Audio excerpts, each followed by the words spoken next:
All right, we have some breaking news out of college football where Oklahoma quarterback John Mateer will undergo surgery on Wednesday to repair a right hand injury. Now, it's unclear that how much time he's going to miss, but Coach Brent Venables said he expects Mateer to return at some point this season. Mateer was injured in the first quarter of Saturday's win over Auburn, and the Sooners, they are off this week. So sophomore Michael Hawkins Jr. will start OU's next game on October 4th against Kent State. All right, we want to welcome in Josh Callaway here on HQ, our OU 247 sports reporter. So, Josh, what are you hearing about this injury for John Mateer, where now he's going to have surgery for it? What are you hearing? Yeah, obviously just devastating news for Oklahoma here. Off to a great start to the season, 4-0, and John Mateer been obviously a huge part of that. Certainly right at the top of the Heisman conversation through the first month of the season.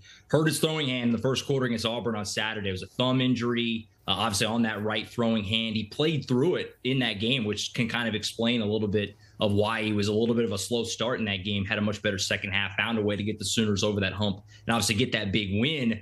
But after, coming back at it, looking at it, seeing how it bounced back the last couple of days, Oklahoma has decided we need to go ahead and get surgery on this, which is going to obviously sideline him for a little bit of time. I mean, like you said, the expectation is he'll be back this season, but obviously it's going to take, 2-3 weeks, I would think at least, before John Mateer can get back out there. So for Oklahoma, it's a huge blow, obviously. I mean, the offensive turnaround from a year ago, the biggest reason for that is what John Mateer has done so far. He's been so impactful, obviously, in the passing game, but what he's done with his legs. And he's also the leader of this team. He's the face of the team and the squad right now and has been a huge part of the success in the early part of this season. So for Oklahoma, they have to turn to Michael Hawkins now, who, did play a little bit last year, had a few starts in place of Jackson Arnold last season. So he has some experience, but is still a relatively raw player. Obviously doesn't have a lot of experience, but he'll get a chance to get out there and they'll see what he can do over the next few weeks as John Mateer is going to be out for a little bit while Oklahoma tries to weather the storm until he can get back. I know you just mentioned him, but I want to talk more about Michael Hawkins Jr., who's going to be backing up Mateer. I know you said he did get some playing time last season, but based off of what you've seen or heard being around the camp so far this season, what can you tell us about him? Yeah, well, he's an electrifying athlete, Michael Hawkins is. He can run with the best of them, and he did some nice things in his time as the starting quarterback last year. His first career start was at Auburn last year, and they won that game. He went on the road, first freshman to ever start on the road in the SEC for his first game, and they got the win. I mean, so he did some nice things last year, but there was also a reason why they went back to Jackson Arnold. He wasn't totally ready. Obviously, they felt like they needed to make a change to go back to Jackson, but Michael Hawkins stuck it out. He stayed here, and Brent Venables and this staff have spoken very highly of the progress he has made in year two under Ben Arbuckle. That, the back in the spring, they said he'd made more progress just in spring camp than he had his entire freshman season. And a big part of that was Ben Arbuckle. So Oklahoma thinks very highly of Michael Hawkins, and he is looked at in a lot of ways by many as being kind of that next guy in line after John Mateer, whether it was next season or further down the road, whenever that may be. So obviously that timeline has now been accelerated. He's going to be tossed into the fire right away. And the good thing for him is that the timing is pretty good, for as good as it can be for this sort of thing. They have the week off, and then they have Kent State at home next weekend. But then it's the Texas game, obviously on October 11th down in Dallas. And Michael Hawkins did start that game a year ago, and it didn't go well. Obviously, Oklahoma got blown out down there in Dallas by the Longhorns last year. So they'll be looking for a much different tune this time around. But Michael Hawkins is a guy that Oklahoma believes in, but it's certainly going to take some serious adjusting on their offensive kind of game plan and what's realistic to expect with Michael Hawkins as opposed to John Mateer, who's a veteran who has been in Ben Arbuckle's offense, obviously, for a number of years now. So there's some expectation, some excitement there. It's not throwing, a backup into the fire that has no experience or anything like that. It's a guy that has played and they do believe in, but he's a backup quarterback, right? I mean, it's a big step down from what they're used to with John Mateer, and a lot will be kind of put on Michael Hawkins' plate very, very quickly now going into the next couple of weeks. Yeah, because to your point, in 2 weeks, it's that Red River rivalry. So how much different is that outlook if John Mateer is not ready to go for that?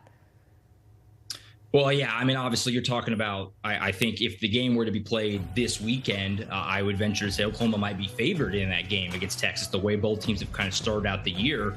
Now you would have to flip it, right? And that's not to disparage Michael Hawkins too much. Again, he did some nice things a year ago, but again, it's a guy that you're tossing in that is pretty unproven, doesn't have a lot of college experience, and you look at what John Mateer's done so far this year, obviously that it's a big, you're talking about the guy who's been, depending on who you ask, maybe the best quarterback in college football this year. So definitely makes things a whole lot tougher going against that Texas defense, which has been one of the best in the country through the first few weeks of the season. And you're now talking about a guy who's only has a handful of starts under his belt. It's just in his second year of college football. So, Ben Arbuck will do everything he can to cater this offense around Hawkins. The good news is for Oklahoma is that their defense is playing obviously at an extremely high level. So it's not like you're looking for the offense to go put up 40 points every weekend to win. But that being said, you're going to have to find a way to create some big plays and get some points on the board down against a really good Texas defense in a couple of weeks. So, like I said, the one good thing about this, if there is any, positive spin you can put on it, is that the timing is as good as it can be with a bye week and then Kent State next week. So they have really, all due respect to Kent State, obviously, basically 3 weeks to get Michael Hawkins completely ready to go for that Texas game down in Dallas. So from that perspective, it gives you a little bit of hope. It's not, end of the world, like Oklahoma is completely doomed here, but obviously it's a huge blow. Anytime you lose your starting quarterback in a really good one at that, and John Mateer. Yeah, but that bye week is everything. An extra week, I mean, it does matter. Yeah. Josh, we certainly appreciate it chatting with us here. That breaking news that we're following here on HQ out of college football, where John Mateer is going to have surgery on his right hand. That's also his throwing hand because of an injury. As mentioned, they are off this week. The Sooners, they're sitting at 4-0. They play Kent State on October 4th. And then again, it is the Red River rivalry on October 11th against Texas, where it doesn't seem like John Mateer is going to be ready, but that is the outlook that we're dealing with here as we're looking at the Sooners' schedule as they sit at 4-0. All right, we have more to discuss here for the Sooners. With John Mateer having surgery, what does this mean for the Sooners and their outlook in terms of the CFP? We're going to discuss it with Brad Crawford and Brandon Marcello coming up.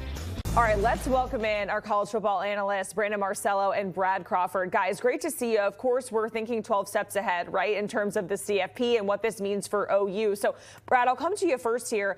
What does this mean if OU starts to kind of get behind in the SEC? They have Texas in a couple of weeks. How detrimental could that be towards their CFP outlook if they start getting behind here in Mateer's absence?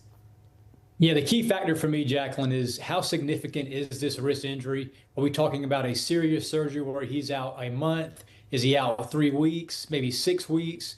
Really, you want to see him return as fast as you can if you're an Oklahoma fan, because he's the straw that stirs this drink offensively. Now, in the CFP race, I think 10 wins is the magic number this season in the SEC to just about guarantee a playoff berth. Oklahoma plays the toughest schedule in the country. They've already got 2 ranked wins over Michigan and Auburn, and they've got about 3 weeks now before they play in Red River against Texas. If they can somehow win at least 2 of those 3 SEC games in October, Texas, South Carolina, and Ole Miss, without John Mateer, if they can win 2 of those 3, I think Oklahoma still sets up pretty well. If there is a team that can finish 9-3 in college football and still get to the playoff this season, it's OU because of those 6 ranked games left. That said, I would not count on that. I think Brent Venables and that staff know 10 wins is the magic number. Yeah, for me, I think the big thing is they just got to get John Mateer back and healthy, back to himself before the game against Ole Miss on October 25th. That, to me, is the date you absolutely need to have him back, because the Texas game to me now is just a coin flip with Michael Hawkins in there at quarterback. Remember, Michael Hawkins didn't throw for more than 200 yards in 7 games last year until their bowl game, which they lost to Navy 21-20. He only threw touchdown passes in 2 of those 7 games, and that was from his first appearance to his last appearance, to the 7th appearance. So this is a situation where Michael Hawkins, he's played, he's a veteran, but he did not do very much last year. Now, there are better pieces around him this season, especially along the offensive front. Remember, last year, the reason why that offense struggled is because of the offensive line. He can run just like Mateer, but Mateer is worlds better than Mike Hawkins. They're going to have to play more ball control, I think, on offense, and they are going to have to lean on him as a runner. But Mateer's the type of player that would take over games. Against Michigan, he had to run the ball 19 times to secure a 10-point win. Against Auburn, John Mateer had to lay a drive down the field in the final minutes, not just through the air, but with his feet. He had a hard run, a 9-yarder, where he ran into the end zone, carrying people with him in the dive there. So Mateer is everything to this team, but I think that because of the upgrades they made on the offensive line and the defense being a legit top 10 type unit, I think they will be okay going into Ole Miss on October 25th. They can afford to lose one game between now and that Ole Miss game. But if they don't have Mateer back by then, that's when they could be in big trouble. Don't sound the alarms until they lose one game during this stretch. And there is a report out there saying that he is expected to miss 1 month. That's what we're hearing the very latest. So, of course, they have a bye week. They have Kent State, and then they have Texas there the following week. So, Brad, I know you said, Brandon, they can afford to miss one game. But can they afford to miss the Texas game? Is that a must-win situation? I hate to throw that out so early, but what is really your outlook in terms of the CFP when that's obviously was a huge opportunity, a huge resume booster? For me, listen, I think that with the schedule the way it sets up, they should beat South Carolina, no matter who the quarterback is on the road. They should beat Kent State here in a couple of weeks. Red River is on October 11th. And as we've seen in the past in the Red River rivalry, it's a weird game. It's one of the unique games in college football because you have the momentum depending on what side of the field you're on from one half to the other. That thing is 50-50. That has been the case for the last 10 years or so where you can see momentum shift from half to half in that game. Oklahoma's defense just needs to limit all those downfield throws from Arch Manning, make them uncomfortable. I know everybody's going, hey, Arch Manning looked a lot better this past week, but it was against Sam Houston. He has not looked good against anybody with a pulse this season. Oklahoma's going to be the best defense he's faced all season, in my opinion. And I've seen Ohio State in person against Texas, and I've seen OU in person twice. OU's defensive front will give him more fits than what he saw against Ohio State. I still, at this moment, even with Mike Hawkins at quarterback, still like OU in that matchup against Texas. Yeah, just like Brandon said, I don't think this team can afford to lose more than a game in John Mateer's absence. Now, this is an elite defense, and they are going to have to play a methodical, different caliber team-type offense the next few weeks. John Mateer took way too many unnecessary hits early in the season, and now we see as a result of that, he's on the shelf for the foreseeable future. The big key for me, I'm writing a story tonight for CBS.com on just where this playoff path can sort of get for Oklahoma. If he misses the next 3 SEC starts, that's Texas at Red River, on the road against South Carolina, may not be a very easy game inside Williams-Brice, and then Ole Miss. If they go 1-2 in that stretch and then Mateer comes back for Tennessee, then there's no margin for error the rest of the way. And it's hard to imagine Oklahoma beating 4 ranked teams in November to get to that playoff spot with a 10-2 finish. So they've got to do all they can to go at least 2-1 after that win over Kent State here in a couple weeks in October to make sure they get back to the playoff. Guys, I know we were just going to talk about CFP, but we obviously have to talk about the Heisman of it all, right? Because his odds have been taken off the board since this news came down. Brad, I'll come to you first here. How much time can he afford to miss if he's going to be out a month like that report is saying? What does his outlook look like to you at this point? Is it completely lost? I wouldn't say he's totally off the board because he has beaten Michigan and Auburn and played pretty darn well in both those games, helping his team win in the fourth quarter. But if he misses 3 SEC starts, especially against 2 ranked teams, Texas and Ole Miss, it's going to be hard for him to make up ground unless he has, 15 touchdown passes over those last 4 games in November. And who knows how he's going to come back after this injury. Like, what's the pain threshold going to be on his throwing hand? Had this been his other wrist, maybe he could have been rushed back a little bit sooner. But this is a quarterback who, throws the ball really well downfield. So he's going to have to take a step back and kind of reassess, what he is as a player once he returns.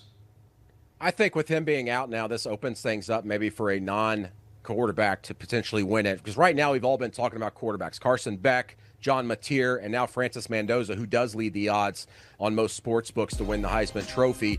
Look out for someone else out there, kind of a dark horse candidate at this point. Maybe we even get a running back in there. Keep an eye on Missouri's Ahmad Hardy. I know Mizzou's not a sexy name right now, but if they go on a run and it's because of Ahmad Hardy, who co-leads the SEC right now, actually leads the SEC right now in rushing, and is second nationally with 600 yards. He's been the engine of that offense. If they can get some big wins, he's a name that can maybe sneak up there. But the names to me to watch now going forward are going to be Carson Carson Beck and Francis Mendoza, and mostly maybe Carson Beck, because he's got some big opportunities coming up. Remember, Miami goes to Florida State here next week, and if he has a big game there, I believe Carson Beck will end up being the front runner heading into the midpoint of the season. Certainly could be a Heisman moment for Beck. Brandon, Brad, we certainly appreciate it talking with us here on HQ about that breaking news out of college football, where John Mateer is going to get surgery on his right hand, that is his throwing hand, because of an injury.